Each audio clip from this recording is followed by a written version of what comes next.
কুরআন মধুর বাণী আমি যখনই শুনি আমার মন ভরে যায়।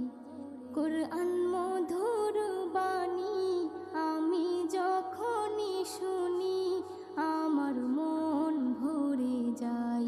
শোনো মুমিন মুসলমান, পড়ে দেখো না কুরআন, কত শান্তি পাওয়া যায়। কুরআন মধুর বাণী,